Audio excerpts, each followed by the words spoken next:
This is Talking Sid, your weekly supply of the dark side. Not just the dogmatic narrow view of the Jedi.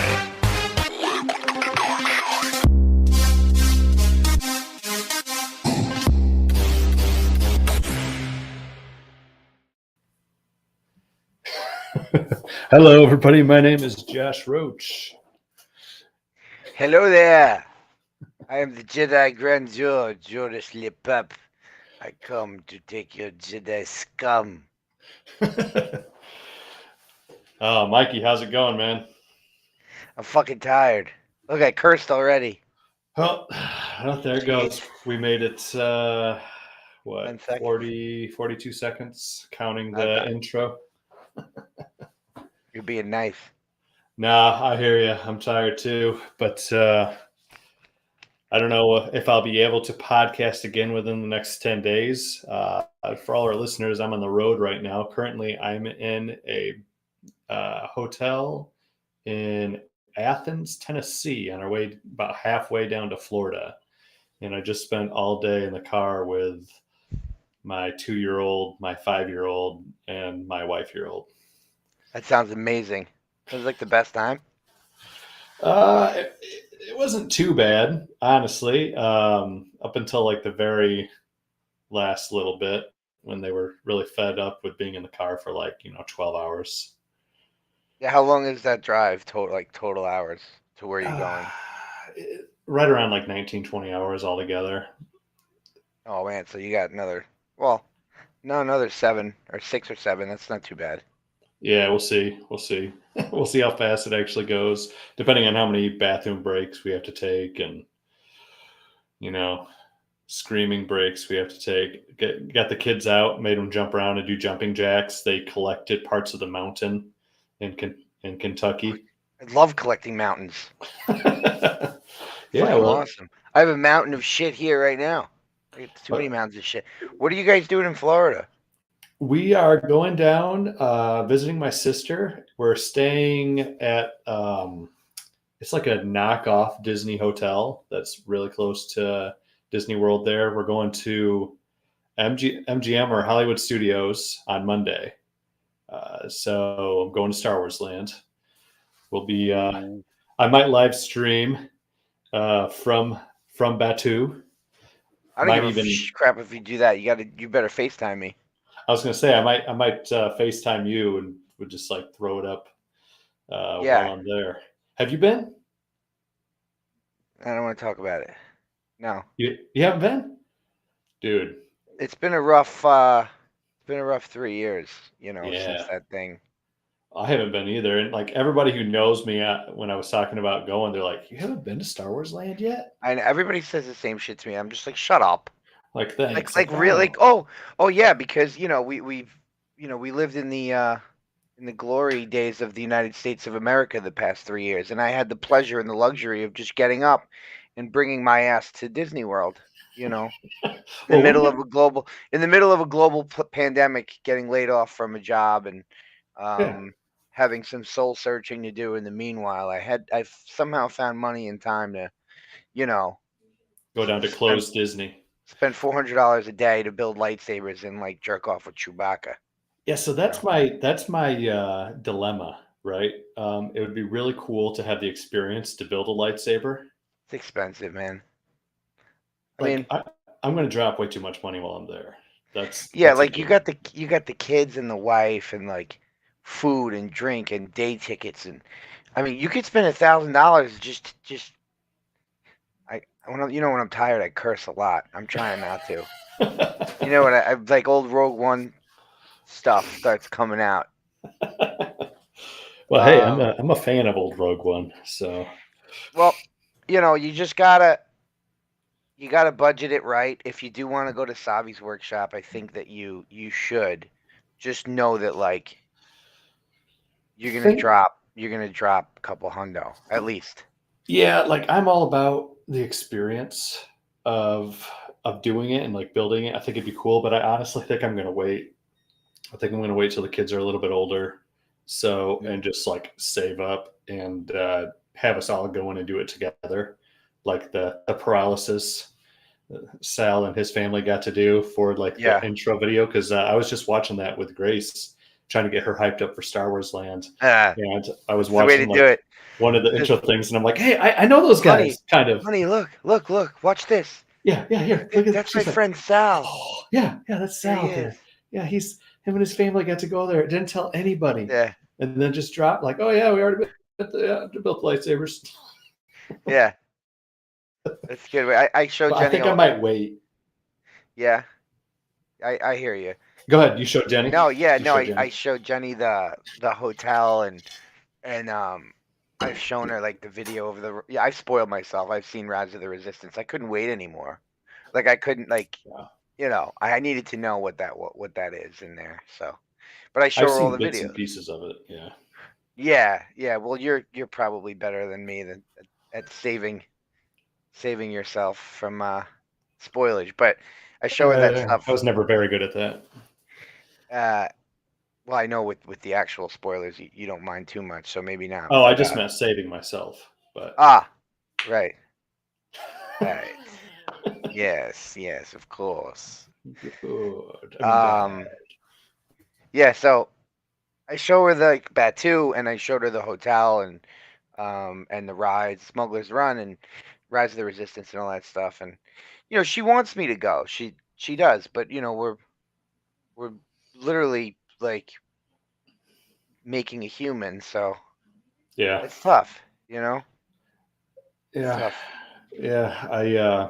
Well, if you're coming to Celebration, yeah, I'm gonna figure. I'm gonna. I didn't confirm. I mean, yeah, whatever. I'll get there. I'll be there. All right, if you're out there, we're gonna be literally right across the street from Disneyland, where Star Wars Batu is over there. Yeah. And I was thinking, like, dude, if you're up for it,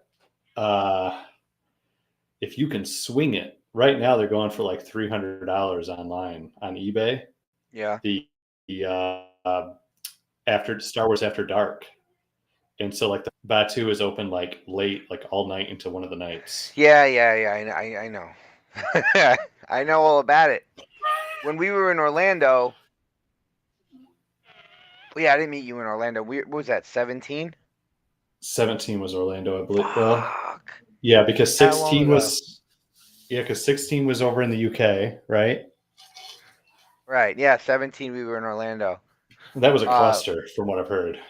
Well, I know. I mean, I remember like Dominic Jones and them went, and I was talking to him about it, and he was all psyched. You know, he had tickets, and I didn't have the pleasure of having the tickets, but I always know that After Dark party, and that was before Batu. That was just I don't know where. I guess MGM, like. And it was like, well, because they had Star Wars weekends before they had Star Wars Land, so like they knew how to theme it and they had all that shit. So he said it was awesome, but it was kind of hectic back there. Then in 15, I think Jason went and I was talking to him and he was like, it was fucking awesome. Like the Anaheim one's better when they did it, and now they do it at Batu, so it's probably gonna be like. It's supposed to be pretty incredible. Well, they have the X-wing drones, right? The giant X-wing drones that like fly over Batu at night, which is like, and the sound effects that like you could picture that at night being a surreal thing. Like the daytime Batu, like I've seen like it's just kind of like, yeah, like this is cool, but like the stars in the sky for Star Wars is where it's at. The lighting, Star Wars is always better when it's lit properly. You know, like you look at Empire compared to Return of the Jedi. Yeah. You know, how they lit Yoda. I think of all of Batu that way, you know. And then you got, like you said, the night sky and just everything illuminated. They got all those different color lights and stuff. I don't know. Yeah. You're ever going to see me, like I'm talking like I'm not going to be impressed. My older sister, who I'm going down to visit while we're down here in Florida, she works not far from there. And she just went to Star Wars Land to Batu for like the first time a couple weeks ago, and she's not really into Star Wars like at all. but she was telling me, she's like, it's so awesome. You walk in and you're in Star Wars. There's little shops and cool. there's people. And so, Yeah. and she's not even a fan of Star Wars. Like she'll come up and she like makes a point of like going to the movies and watching it with me. But you know, she's not going to seek it out herself. And then she was telling me, she's like, the new ride is amazing. It's the best ride I've ever been in my entire life. And I'm like, Everybody says that. Like even non-Star Wars fans say it's better than anything in Harry Potter or any of the other parks. Like it's literally the best ride. Yeah. So we're doing that, which is going to be hard to top. I think what I'm going to do is I'm going to try to get a bunch of little odds and ends for my man cave that I'm theming Star Wars while I'm there. And then I'll probably buy a couple of the legacy lightsabers. So just like Obi-Wan. Yeah, probably 2. Wow. It'd be about the same as, well, I have my wife for my anniversary gift a while ago. She got me a Batu gift card. So I have what money I've spent, and I have that. She bought that for me in anticipation because she knew I was going to want to drop a lot of money there. Nice. That's good. Yeah, and just a bunch of little odds and ends. So, and then we're going to Magic Kingdom on Wednesday. Last time we were there, they didn't have the princesses or anything out. And then we're going to Universal. My sister works with a guy who dates one of the HR people at Universal, and she's getting us in for free to Universal on Friday. Awesome. Free is good. Free's always good. Free's always good. Yeah. But we've got one piece of news basically to talk about. What's that? What is it? I will share it with you. Okay. I will share my screen and I will show you my tab. Show me that tab. Hello, Star Wars fans. Hello, Star Wars fans. Thank you for all your incredible support and response to Obi-Wan Kenobi. Some important news. Our premiere date is moving just a couple of days from Wednesday to Friday, May the 27th. But here's the exciting part. The first 2 episodes will premiere together.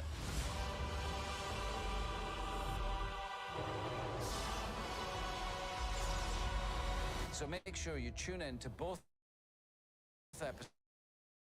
Kenobi streaming Friday, May the 27th, exclusively on Disney+.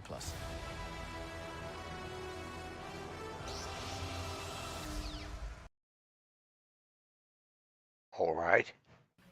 Boom. So do you have a conspiracy? Obi-Wan's canceled. Obi-Wan's canceled. This is Master Obi-Wan. Direct report with both on Jedi Order and...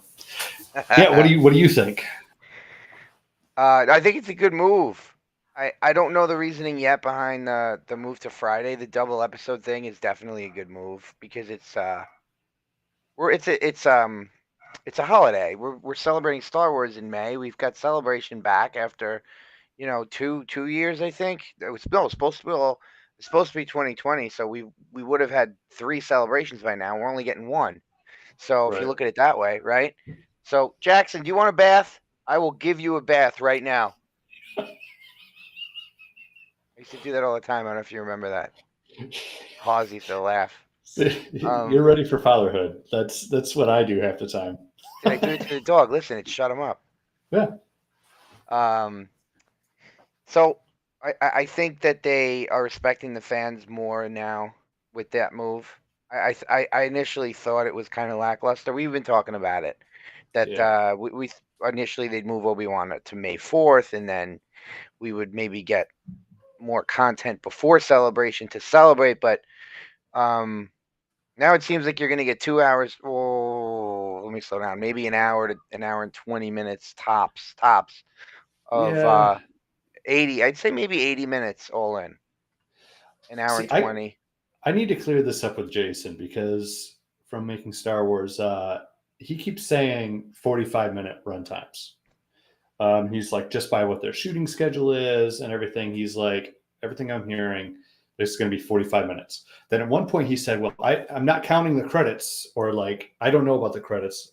So but the runtime includes the credits. So I need to, next time I talk with him, I want to clarify if he means the episode length itself essentially is going to be 45 minutes, like the new stuff every week, or like with the recap with like the credits, which sometimes are like freaking like, because they have all like the credits like in other languages and the stuff at the end of It's some like of these.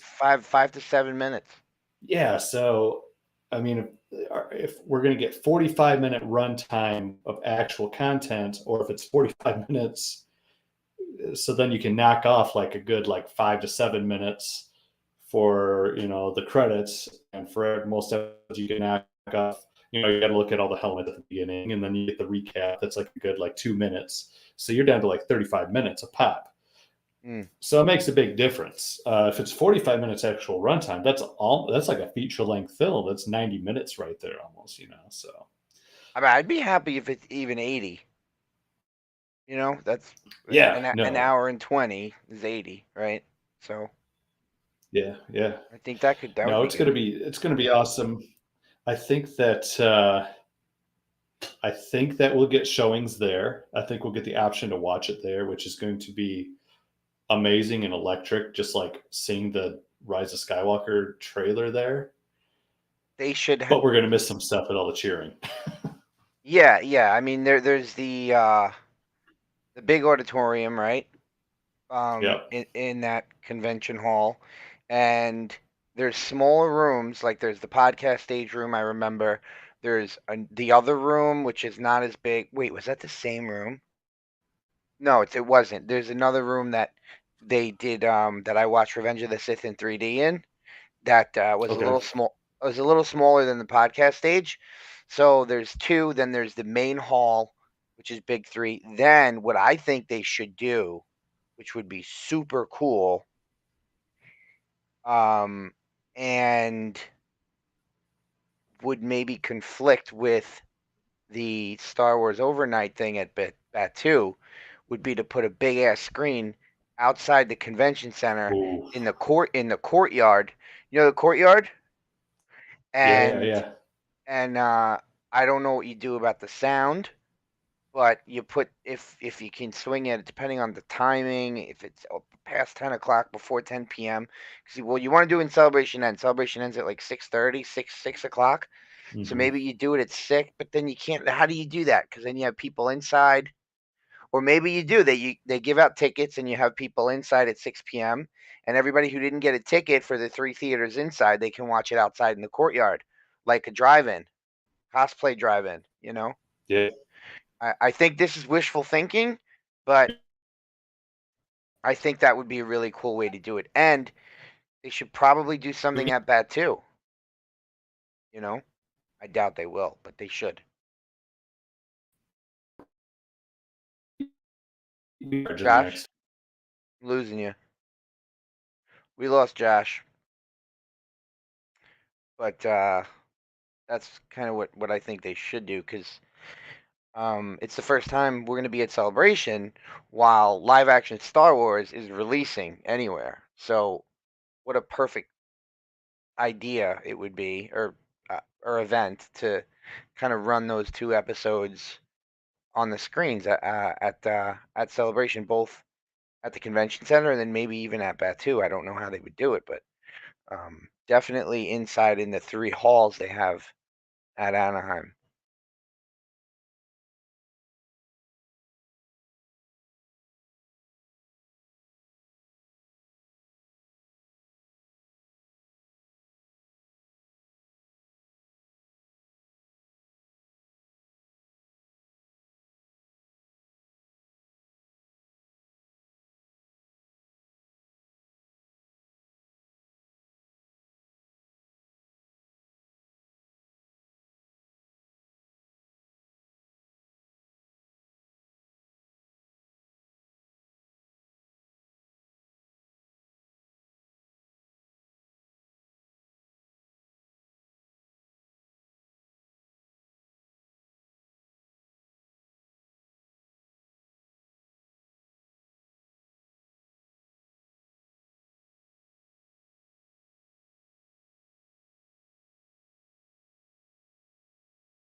Jedi Granger Jorislap joined. Project George Prop joined. Yeah, what happened? I lost. Can you see? Yeah. Yeah, we got a shitty connection. No idea. Okay, we're back. We're back. I think how does Yeah, I mean, I'm just using the hotel. Yeah, I just seen the other. So, hi. Oh, that sucks. I can't message. It says messages is only supported for hosts. Oh, That's bogus. can I make you a host? Yeah, make me a host. I want to host stuff. You are a host. I'm hosting. I got to figure out. Nope, the only option it's giving me is to kick you when I click on you. No, I can talk to her through the stream. That's fine.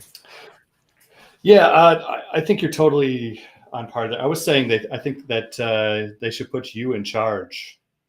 If I was in charge, there would be half-naked Twi'lek dancers that we would get from Rick's Cabaret here in New York City. Fly them in, and I'd put them in all different colors. You'd have the spectrum of the rainbow of the Twi'lek colors, you know.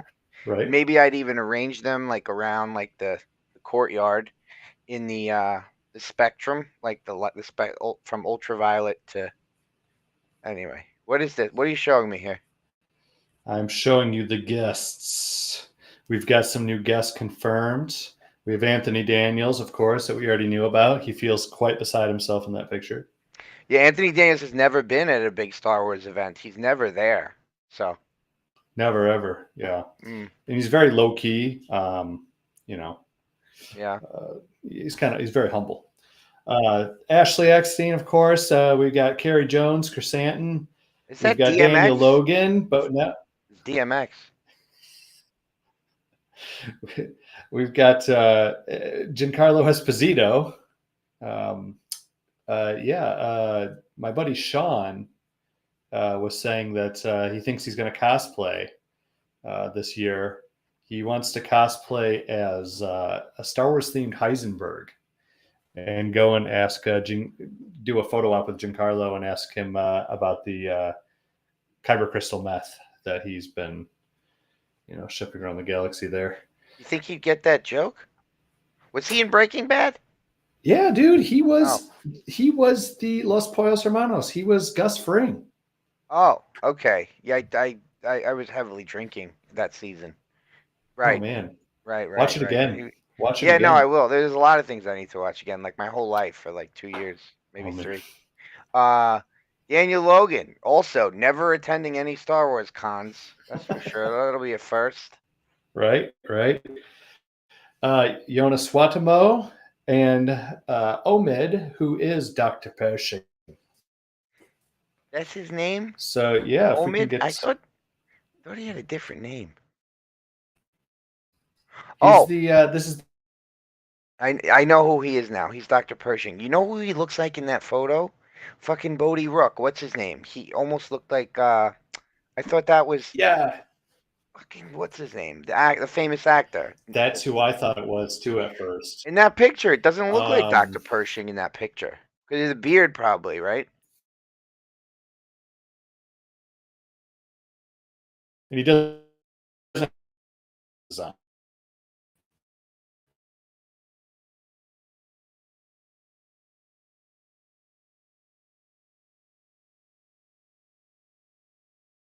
Josh, you there? I think we're losing him, guys. Josh. I wonder if he's in is he under the covers in like the hotel bed? With like the kid sleeping next to him? Or is he in the parking lot? Josh may be in the parking lot. It's possible. That he's in a park. He's probably stealing Wi-Fi from somebody. That's what I would do. Or he's in like a Motel 8 and he's on like a 56K dial-up modem. Or he's just not coming in.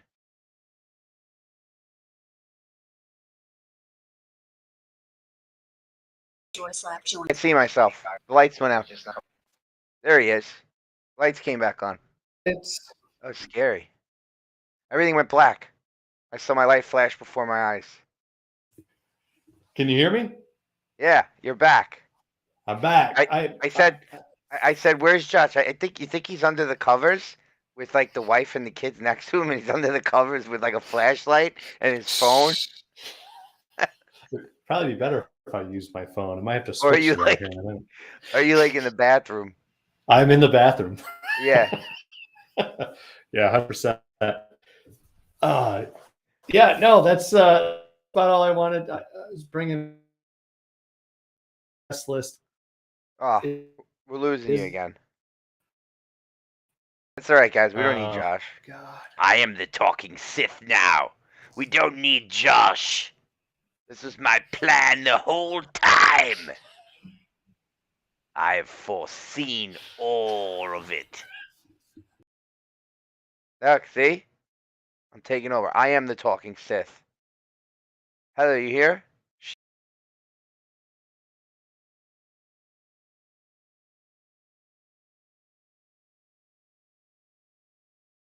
Joy Taking slap. over. Back.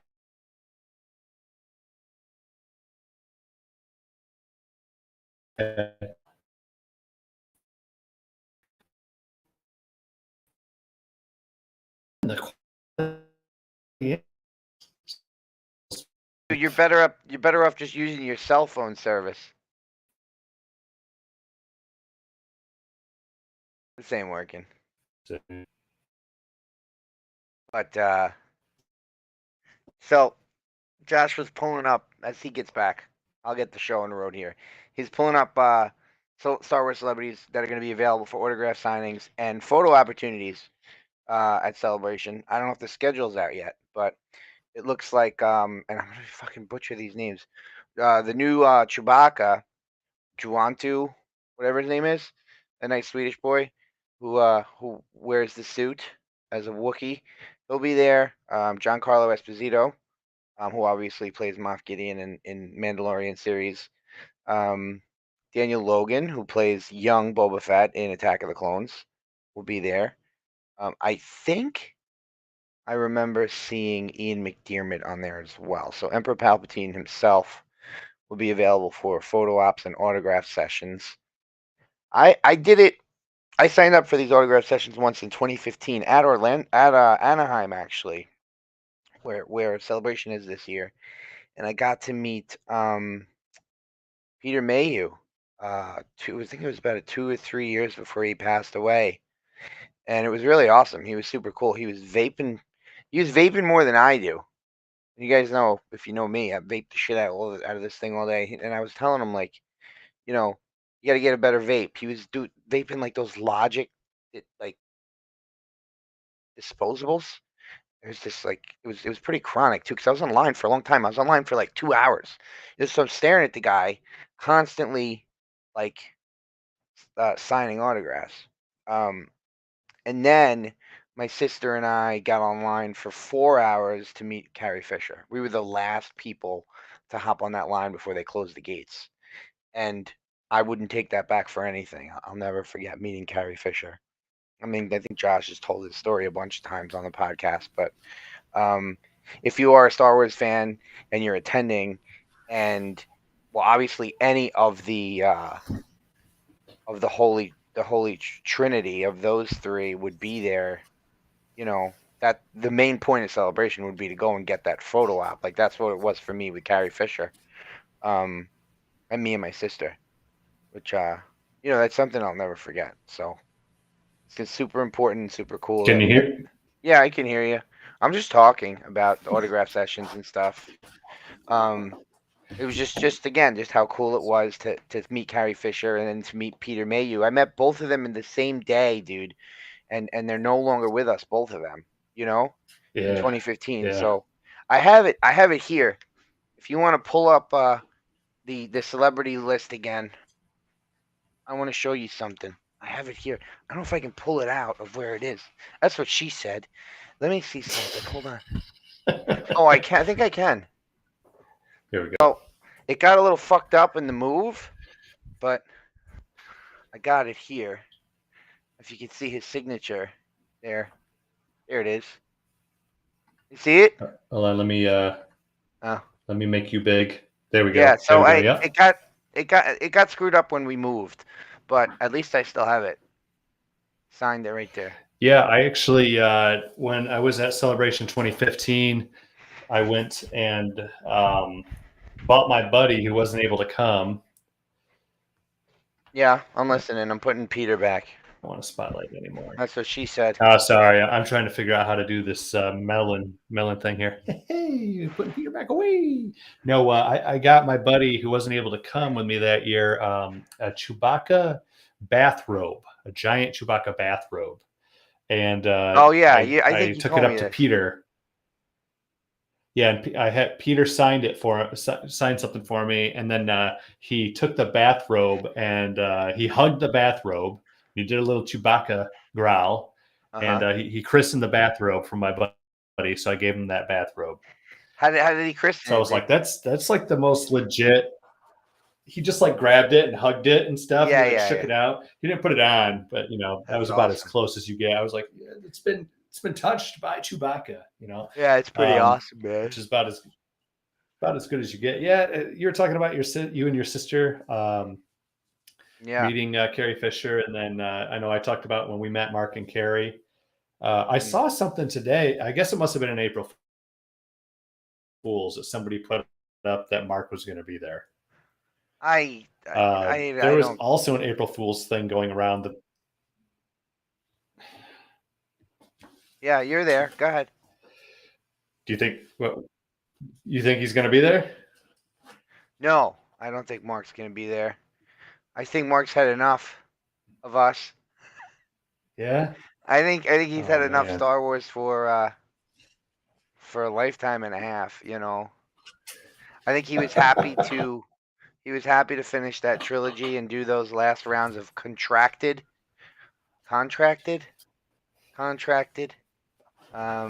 appearances. I mean, he's been involved with the Mandalorian stuff. Well, yeah, because they've got him working there. But do you think that appearances are contracted? I mean, I think that he had leverage on Favreau there. Yeah. And when Kathleen came to him in 2013 or whatever it was, or 2014 even. No, it was probably 2013. Him and Carrie Fisher were not making much money for about a decade or so, or a little bit longer. I mean, look, Mark was making, okay, and then all the animated freaks are going to come after me now. Mark was making really good money doing voiceover work, but he wasn't making Star Wars fuck you money for a really long time. Right. So to get that deal, he had to do a certain amount of appearances throughout the whole trilogy, which is 6 years, minimum. And he obliged, and he did all that. We didn't see Mark at Star Wars conventions or events for 15 years, like prequel, 90s, 2000s. That's 20 years at least. I mean, you got to remember, Jedi was only 83, so this is another after Jedi. I mean, they all tried to part ways from it, and they didn't come back till 2013 to start pre-production. We didn't even get the roundtable picture till 2014. So, my point is, if he doesn't have to be around it financially, he won't. And now that he's older, and he's kind of just like, and he loves doing his voiceover work. Like, if he could just do his voiceover work and like not have to like deal with people, do you blame him? Right? I mean, yeah. I mean, I see that. I see it. I'm very outgoing, and I'm very extroverted. So I like being around people all the time. My wife, on the other hand, very introverted. Her perfect day is not seeing anybody. Well, it's the same thing with me and Jenny. Jenny cannot be around people. Like, she's introverted. Like me, I make friends with everybody. I talk to everybody. I've been that way a long time. But and you know this about me. I can talk my head off. I can talk to anybody in the room. I can have a full conversation with. It could be the homeless guy on the park bench or the guy who owns Park Avenue. I can talk to anybody. But in my older days as as a middle-aged guy. I don't know what a middle-aged guy is. I'm in my 40s. A lot of days I don't want to fucking see anybody. Like A lot of days I don't want to talk to anybody. Right. You know, even an extrovert. And Yeah. Mark is an extrovert. He is, but he's also a guy who has a limit, which has kind of been shown to me. You know. Yeah, and I think that for every 5 good Star Wars fans, there's a bad Star Wars fan probably, or Right. maybe Right. that's So not even fair to say, but right. but still, it's the vocal minorities a lot of time that ruin it for a bunch of people and things, and yeah, and I think that's what it comes down to is he's tired of dealing with some of those people, and with all the backlash they got from Last Jedi. But the funny thing is, though, a lot of those people like use Mark as I don't know. They use comments that he made and stuff to Well, attack the the Last Last Jedi. Jedi stuff. You mean the Rian Johnson stuff, right? Yeah, yeah, yeah. The Rian Johnson stuff. But I mean, I don't know. It'd be I know my buddy Sean was really hoping that he was going to be there. He hasn't been to one with him there. I don't think so. But we'll see. We'll see. I was holding out hope just because of how involved he's been with the Mandalorian and then Book of Boba Fett, and we'll see how much they go to utilize him in the future. But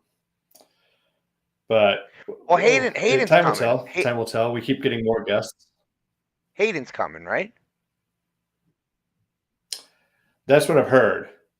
He's not been officially announced yet, but I have to believe that Hayden's coming. I think that one of the reasons that they might have pushed back the Obi-Wan Kenobi premiere is so that they can show us more there while we're there. So they pushed it back 2 days, sure, but then they're giving us 2 episodes at once that wouldn't have come out until the next week. But with those 2 episodes now, they can present more and show us more people, introduce more characters to us, and so they can have more people there at the panel without spoiling stuff as much. You know what I mean? What day does Celebration start? Is it Wednesday again? Is it Thursday, or Friday's the first day? Starts Thursday the 26th, and Kenobi comes out Friday the 27th. I wouldn't be surprised if Celebration gets early screening on Thursday. That's what I'm thinking. I think that they will have a theater where starting on Thursday, they'll be giving out tickets for screenings.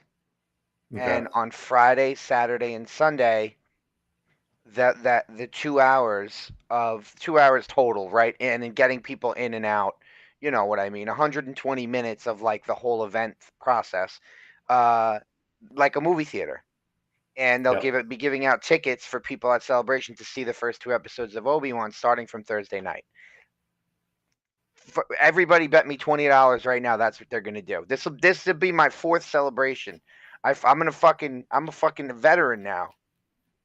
You know what's crazy? In 2015, right? I was 35 years old, 36, and I was like, I finally got here. Like it took me my whole life to get here, right? And I didn't know if I was gonna go to other ones. Now I'm a fucking veteran. It's like that's how it was for me too. It's like it's crazy, right? Like because the ones in the 2000s, we were still a little too young to get there with a full pocket of cash, right? Like we were in our 20s, early 20s, mid 20s, you know. And then it was after the prequels and all that.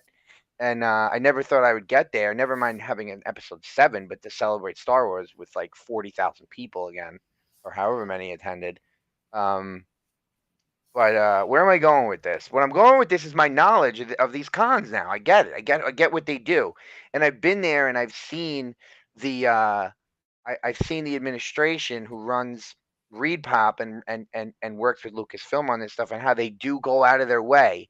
They go above and beyond for the Star Wars fans who are there, and they get special treatment with shit like that. So Thursday night before the rest of the world, well, not necessarily, because Australia would probably see it, right? About the same time as Australia or Japan or something.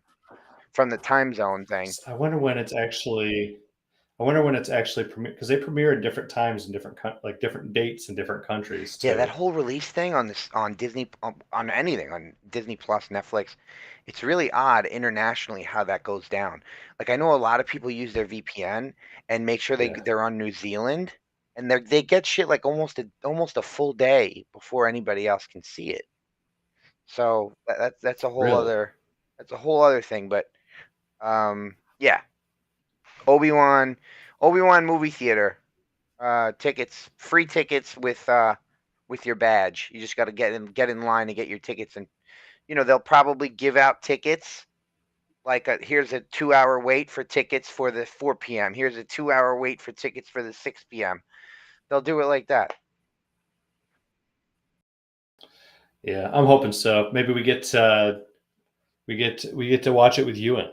Maybe he'll just sit down, take a seat in the front row, and Now, that could happen, and that would probably be in the main auditorium on Thursday afternoon or Thursday evening, and select few.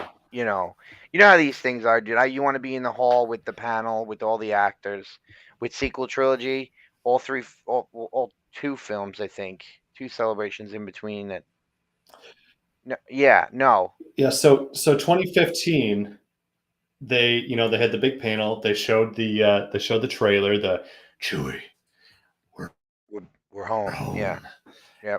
Thing, and everybody went crazy. And Mhm. I wasn't even in the main auditorium in 2015 for that. I was in one of the satellite auditoriums where they just projected it up on the Right. on the wall or whatever. And everybody wanted to But be in that room, still, the room with them. yeah, but even still, like I got chills when I watched it. Just the environment, being around the mob mentality, just the crowd. That feeling is electric when that happens, even if you're not in the actual room. So like with the episode 9 panel, we all got in to that room, and I don't know if I ever told you the story about our episode 9 panel. I think you did. I vaguely remember you telling me you guys did get in the main hall, right? We got in Yeah, the main yeah. hall. I'm trying to remember the nuances of this. We got in the main hall. We ended up winning. My buddy and his wife won the lottery, and then one of us won the lottery. But then we found out if you're with a group, you could bring your wife in or whatever too, or whoever's with you. So we get in, and we're out there, and we're waiting to get in, right? And we had one other person I think that was supposed to be there with us, and they never showed up. But outside, my wife she's like, because it was windy, cold there, started snowing. And she's like hiding behind this big sign where they have us waiting outside to go in. And this other girl comes up and she's like hiding there with my wife. So my wife strikes up a conversation with this girl. I think she was like 14 or 15 years old. She had this awesome Rey cosplay that she had made herself. And she was there with her dad. She was skipping school. They flew up there from Nevada. Wow. And they were only there that day, and they were hoping to get in, but they didn't get the lottery for it. Okay. So they were just outside waiting, hoping to get in somehow.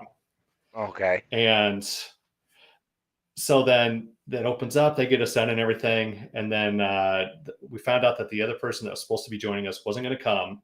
So I'm like, you know what? I go back out and I'm like, my other person is outside, but they don't have their cell phone on them. Can I go outside and grab them? And they're like, oh yeah, you just got to talk to Jean or whatever and let her know. And so I go talk to. So I go outside and find that girl. I'm like, hey, you want to come in and sit with us? We got one extra seat. So awesome. She's like, looks to her dad. Her dad's like, yeah, go. And then runs in, and she was like having a meltdown, man, when everything happened, watching the trailer. And it was awesome just to see she was even more excited than us. But then in the retrospect, I'm thinking especially being a father and stuff, I'm like, man, what would I do if a 30-something-year-old guy runs up and is like, yeah, hey, come with me. I mean, if it's like the episode 12 panel with the actors in there, and right. Yeah, you would tell her to go. I mean, right. Listen, man, no, everybody, go ahead. No, go ahead. I was gonna say everybody I've ever met at a 10 Star Wars celebration, it's all love. Like I've never seen anything that's dangerous or any people there for wrong reasons. I mean, look, in this day and age, Yep. it could be anybody around any corner. You can't live your life that way. You need to live your Yeah. life. So, 99.9% of people there are there for beautiful reasons, and I Yep. think the guy made a great decision giving his daughter that experience at your jest, right? And Yep. that's a really awesome thing that you did. Very cool. Yeah. I wonder if they're going to have a lottery like that again. They They haven't always announced do. anything about I mean, it. They haven't. well, oh, they It's didn't. either that or wait all night. We don't have a film in production that we don't have a cast that's been in press with an A-list cast that's in production for a Star Wars theatrical release. So that tells me that Ryan Johnson or J.J. Abrams won't be coming around with Domino's pizza boxes at 5 o'clock in the morning. But But essentially, I mean, that's what Kenobi is doing for us, right? yeah, so right, so you could have Deborah Chow with Ewan McGregor, just kind of, and Hayden Christensen, right? Right. Like giving out pizzas, the three of them. I mean, that'd be pretty cool. I don't know, man. I don't know. If there was any Star Wars show that's been made or being made or about to be shown that has the caliber of a cinematic release, it's this show, Yeah. right? I mean, it is a Star Wars movie with a Star Wars movie script that has been retooled and reworked into a long form, like series. Right. So, That's and I right. mean, yeah, it's got the star power. It's got some big stars. I mean, man, even if, like, that's what I'm saying. Like, they could have this panel. This panel is essentially going to be as big than any as the Force Awakens, Last Jedi, Rise of Skywalker panels. You got Ewan McGregor there. You could have Joel Edgerton there. You get Deborah Chow there. You got the possibility of we know 100% Hayden's going to be in it, so you're going to have Hayden there. They've already been doing press about You it. got to think, why wouldn't Just that alone, man. you got to think, you got to really, really think though. After everything that we've seen and we've been through in this franchise, from all ends, you gonna do it without Ian McDiarmid scene? You're not gonna even have one Ian McDiarmid scene in episode 5, episode 6. So that's okay. Come on. So Making Star Wars this week was talking about he has had one source. He's reached out. He's been very candid that from everything that he's said and everything that Bespin Bulletin has released, Star Wars Newsnet's got nothing on Ian McDiarmid. Nothing. It seems that he's not in the show. However, doesn't mean anything. I think last week, he's had one source come to him and say, like, hey, Ian's been here. Ian was just here doing something. So, end the credits. Could they be doing end the credits scene? Well, so there's a site where like when everything officially gets entered and everything for clearing or rating or whatever. Anyway, all of them are in there now except for the 6th episode. The 6th episode has yet to be entered, so it's not totally done yet, from what I gather. And with him saying that, I'm thinking like maybe they do. Maybe they have an end credit scene. Maybe they have. Dude, if they just have Sidious show up, Palpatine show up like Maul does at the end of Solo. That's all they need. It's all they need, but it would be cool to have the dynamic with him and Vader at that time period, kind of like the Dark Lords of the Sith book, where that relationship is evolving, right? And Anakin still has a lot of that early conflict and loss, which gives him that ferocity of the dark side. But I don't know why. If he's coming to Celebration. I mean, that's a little hint to me. Yeah. Right? Like, I mean, he's not. He's not in London in theater, like super busy, getting a fat paycheck Right. every week on Broadway in England. He's going to I be at mean, even Anaheim. in 2015, though, he was there. He was there in 2015. He did like a big panel in 2015. Yeah, he was also recording lines for Rebels, by the way. That's true. That's So true. he was in contract. He was in contract still. Yeah, I mean, I have really high hopes all the time that I know are just going to be quashed. Like Indiana Jones is Harrison Ford's under contract right now for Indiana Jones. Yeah, but Man, I think that they're saving that.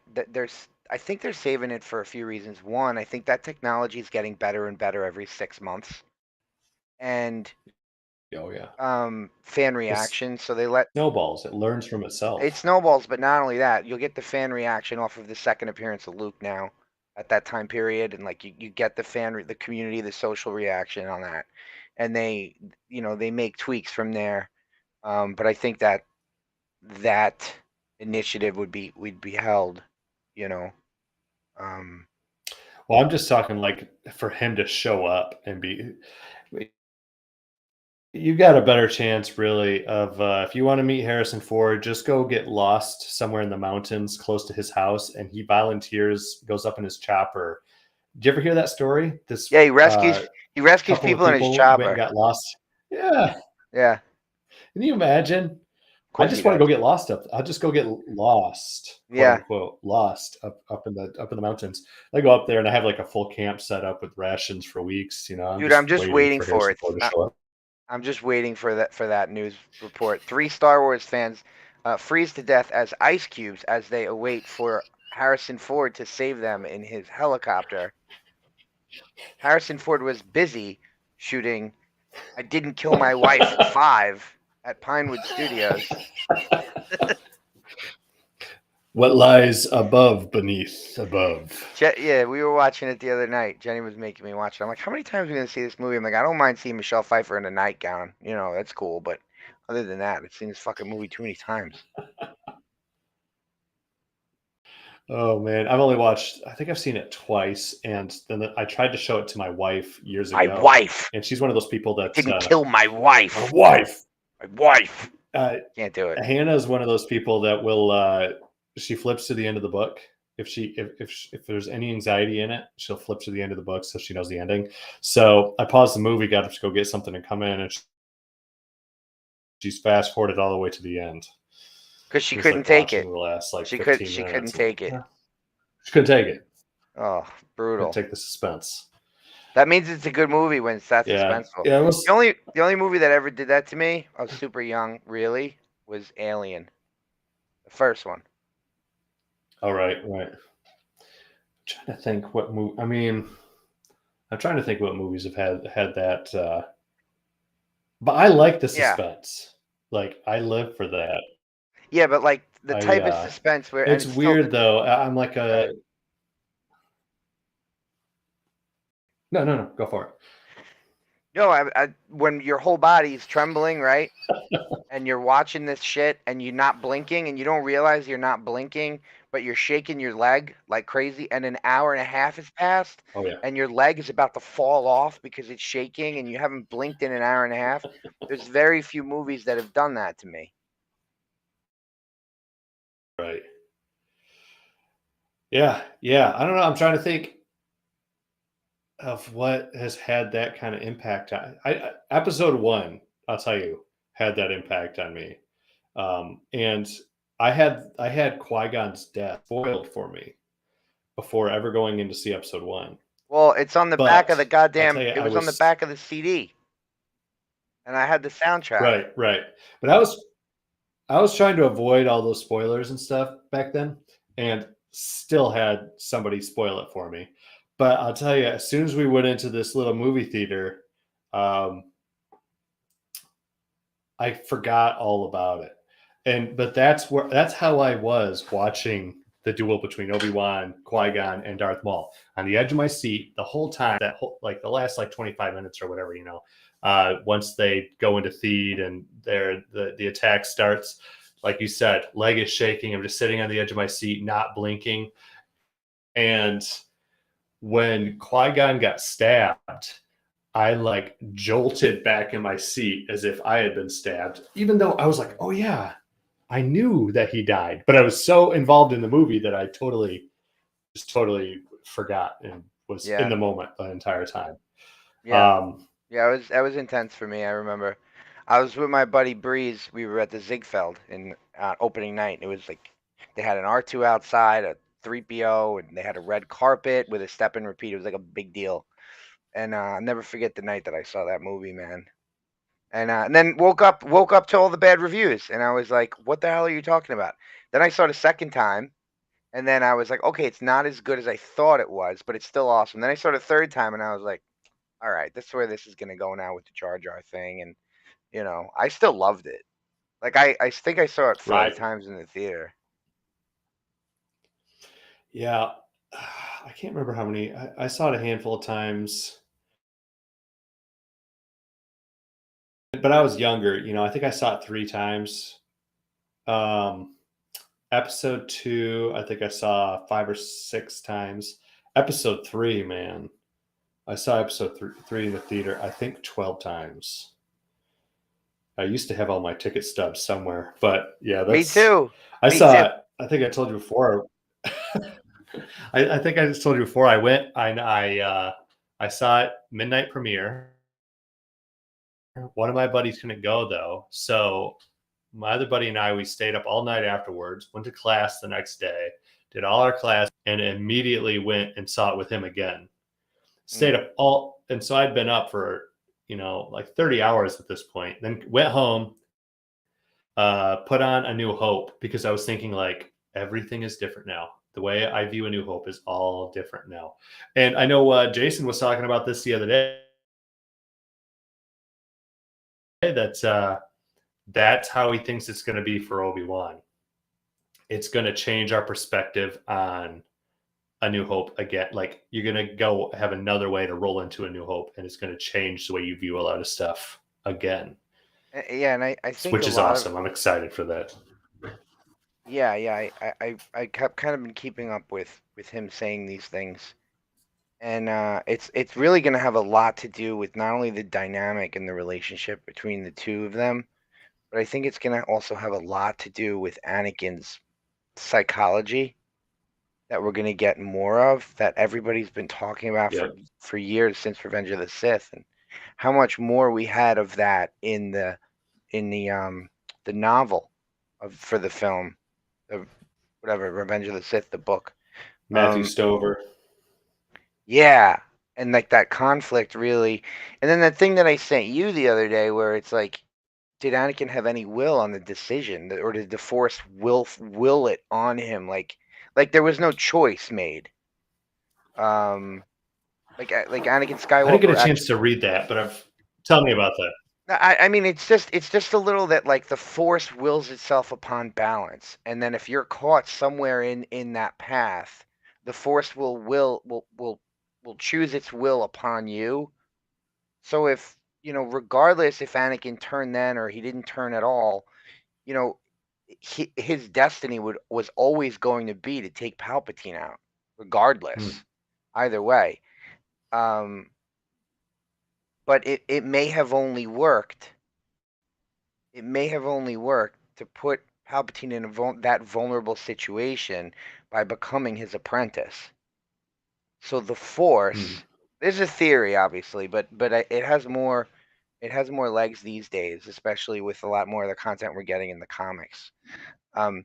That the Force made Anakin turn more so than it appeared on screen, at least in the film Revenge of the Sith. And so I wonder if you're going to see his struggle with that.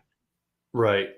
We're going to see more of his struggle with like woulda, coulda, shoulda, but there'll be some tropes. There'll be some tropes open to the viewer's imagination that like, wow, like he really just didn't have any luck, maybe. With the way yeah, it's interesting, and that comes up. Yeah, that comes up in a lot of religions. The idea of free will versus like predestinationism.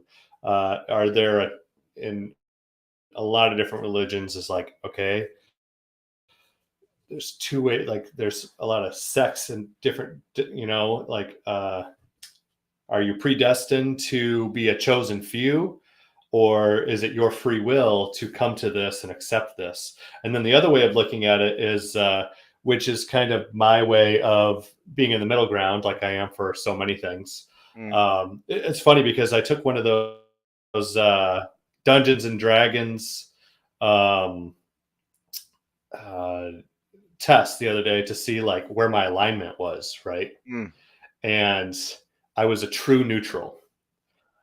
So, which lines up, for everything that I mediate all the time. But fucking yeah, gray so Jedi motherfucker. the way I look at it is exactly the way I look at it is like possibly it could be like the Force knew that Anakin was going to turn dark. If the Force is omnipresent, omnipotent, omniscient, if it's all knowing, all seeing, then it would know that Anakin was at one point going to turn to the dark side, so it could use its will to shape everything around him to make that for the good of the balance, in the long run. If it's like watching a television show that you've already seen, right? You're not really controlling what they're doing, but you already know what it's going to what's going to happen. You're also in charge of writing the sequel series, so you're watching everything. You have no control over the event, the courses and choices that these people have made, but you are still writing the future and able to retcon in the past. You can retcon the meaning of things, and you can reach into the future and use those retcons to bring about stuff, which is very meta in the sense of creating any of this stuff. But that's kind of the way I look at it. Like, it's a little bit of both, right? Like, probably it was his choice, but also the Force knew before he ever made that choice that he was going to make that choice, Right. And so it's able to use that. Right. No, that makes total sense to me, and that's kind of what I was grasping with when I was trying to explain that earlier. Is the Force is going to get us to balance through Anakin Skywalker's redemption, one way or the other. Right. Right. The turn itself was also in question, because if he didn't turn, would it have been harder for the Force to write the sequel that needed to have been written? I don't know, but that's like really something interesting that I think they can play on a little bit. Yeah. Yeah, I think that you bring Hayden Christensen back because you're going to play with that. And like we talked about a couple weeks ago, because like the you rumors that humanize. Darth Maul was going to be involved. And then, sorry, we've got a delay. Go for it. Yeah, no, I'm saying like your point, and I just, it hit my brain. It's like you're humanizing Darth Vader again, which is the light side, which is Hayden Christensen's face, and that, so you're gonna bring his the yin and the yang to the character.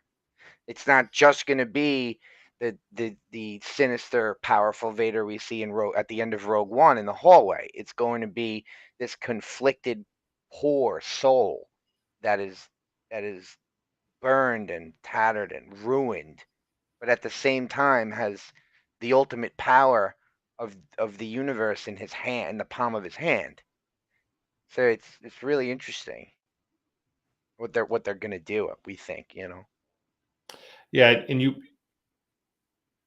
and that's why you bring Hayden back, and I think that that's why he would agree to come back too. If you didn't give him something juicy to do, if he was just going to be floating in a bacta tank for a couple of scenes, why would he want to come back and endure that again? But if you let him come back and you put a script in front of him and you give him a good director that's going to help him breathe new life albeit with artificial lungs, into the character, and quote unquote redeem himself in the eyes of some, then I think that's a perfect reason for him to come back. And that's the only reason that makes sense. Now, so outside of the breathing apparatus or whatever, the rebreather, what breathing out, there's another word for it, a canon word. We're not gonna hear Hayden Christensen's voice straight. The iron lung. We're gonna hear it.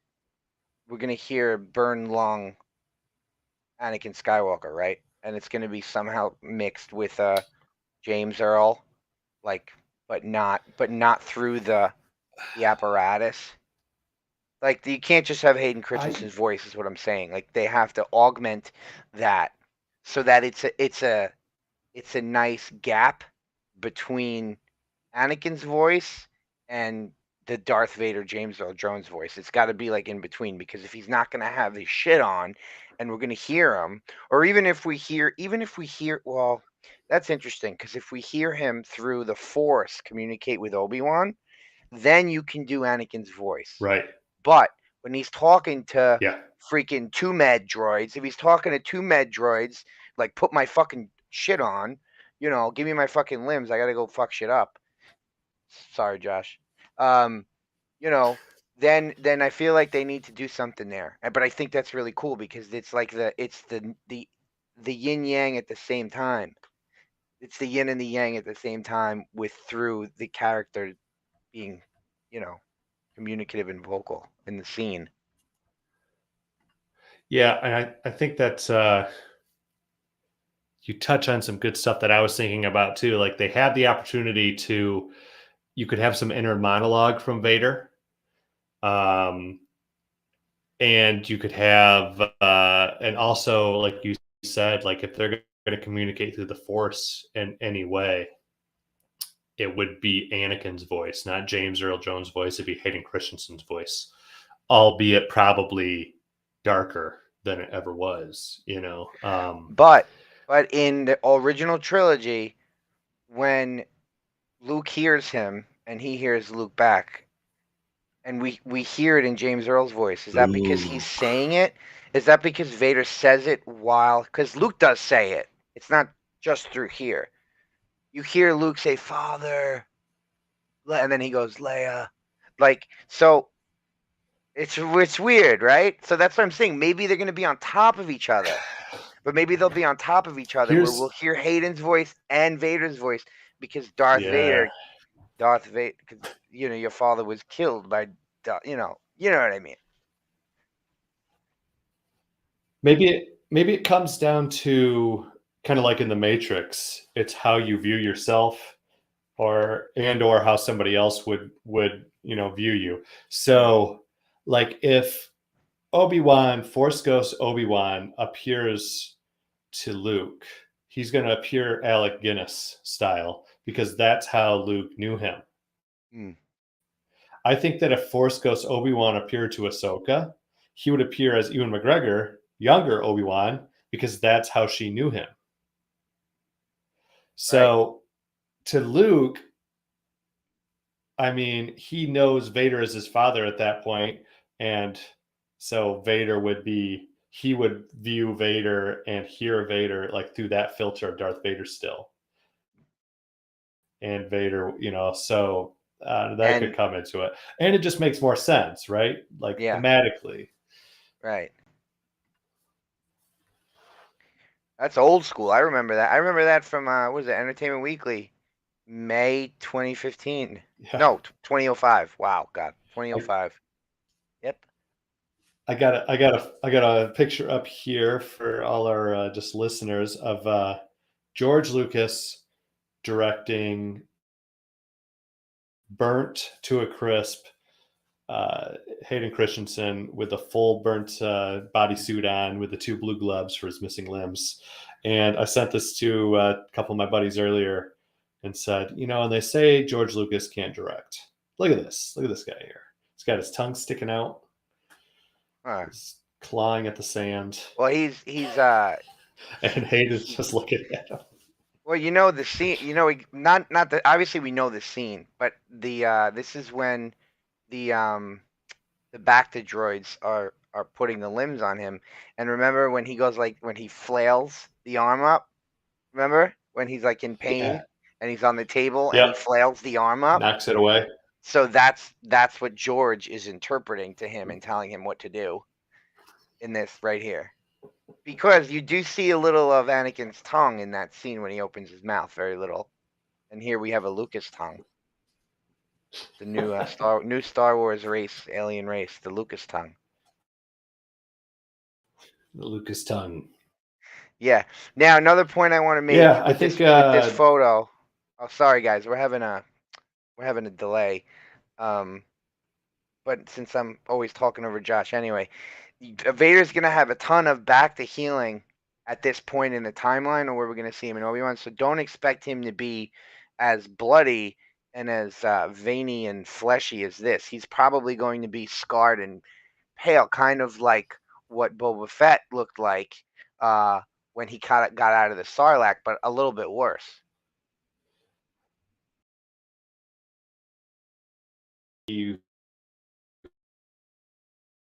White, crusty Anakin that we see in Return of the Jedi, and he's not going to be the burnt, crispy bacon Anakin either. He's going to be somewhere between, maybe like a Canadian bacon kind of Anakin.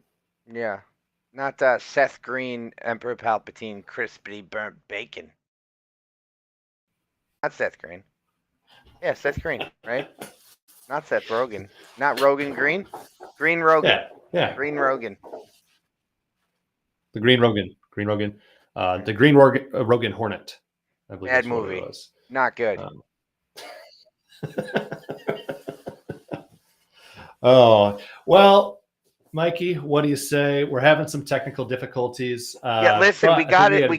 I had fun. We got it in, and I actually think it was a pretty good episode in all, with all things said and done. Yeah. All things considered. Can we maybe we got her done. We can We're figure committed. out a time for probably. You just go if you're going to talk. Normally, every time you because of the delay, what happens is as soon as you start talking for me, I'm already done.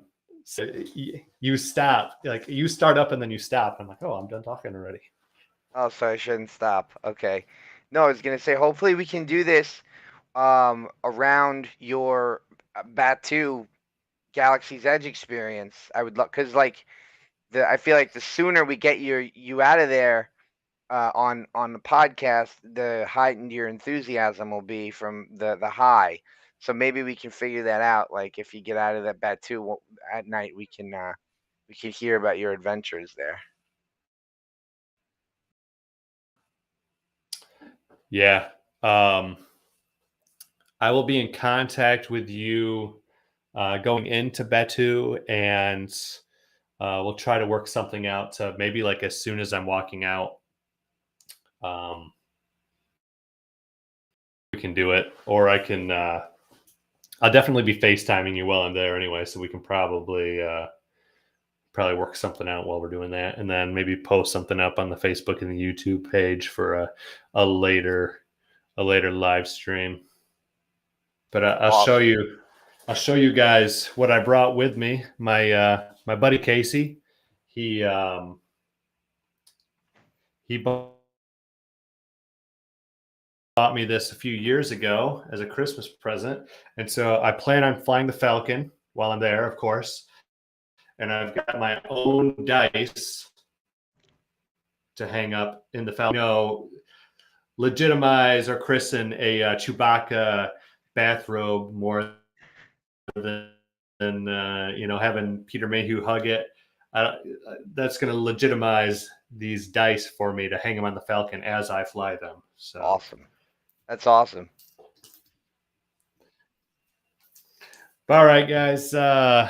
Mikey, where can they follow you? You can follow me at Maximum Paps. P is in Peter, A is in Apple, P is in Peter, S is in Sam on the Twitters. and I'm on Facebook. Still, 2022. I'm on Facebook. You find me at the Pop Culture Hour group. I'm there mostly. I'm actually just going to post shit there because fuck the rest of the world. You know. So, what else? Wait, there's something else. What the hell else was? There you Oh go. no. There's something else. I'm not ready to share it with you yet. I'm working on another project, but I don't know. We'll see. Man, way to leave us in suspense right at the end of the podcast. It's just some video game thing. Yeah, I got something big brewing. Big brewing. Is it what you shared with me earlier? How That you it was write? jelly How you about? coming on that book, Brian? Do little.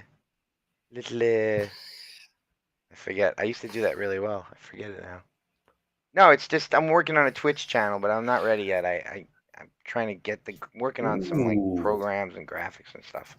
But I don't have time with the baby and everything. So, but I want to do a few test runs in the next month or two. Figure it out. Maybe I'll do it with I'll do it with the Star Wars Lego Skywalker Saga. So it's like pretty identifiable to people who know my personality on social media. There you go. Yeah, and man, this was kind of last minute, probably not the best time to start sharing this to other stuff, but I know we talked about streaming this to, like you said, Pop Culture Hour maybe next time. Yeah, we got to do that. Yeah, but yeah, guys. Until next time, I'm Josh Roach, Talking Sith Podcast, across all social media platforms. And until next time, may that force be with you.